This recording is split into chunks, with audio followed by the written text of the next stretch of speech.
पाक अफगान तोरखम बॉर्डर आज 18वें रोज भी हर किस्म की आमदोरफ्त के लिए बंद है। तोरखम बॉर्डर बंदिश के खिलाफ अफराद, सियासी और समाजी अफराद ने एहतजाजी मुजाहरा किया।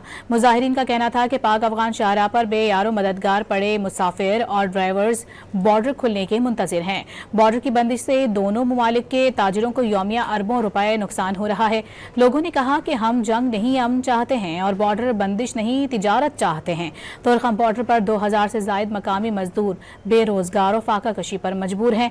मुजाहिरीन ने मुतालबा किया है कि पाक अफगान हुकाम डायलॉग के जरिए तमाम मसाइल का हल निकालें।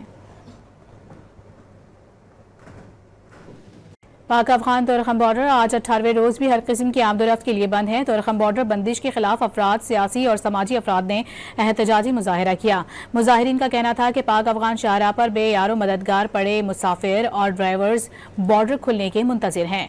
बॉर्डर की बंदिश से दोनों ममालिक के ताजिरों को यौमिया अरबों रुपए नुकसान हो रहा है। लोगों ने कहा कि हम जंग नहीं, अमन चाहते हैं और बॉर्डर बंदिश नहीं, तिजारत चाहते हैं। तोरखम बॉर्डर पर 2000 से जायद मकामी मजदूर बेरोजगार और फाका कशी पर मजबूर हैं। मुजाहिरीन ने मुतालबा किया है कि पाक अफगान हुकाम डायलॉग के जरिए तमाम मसाइल का हल निकालें।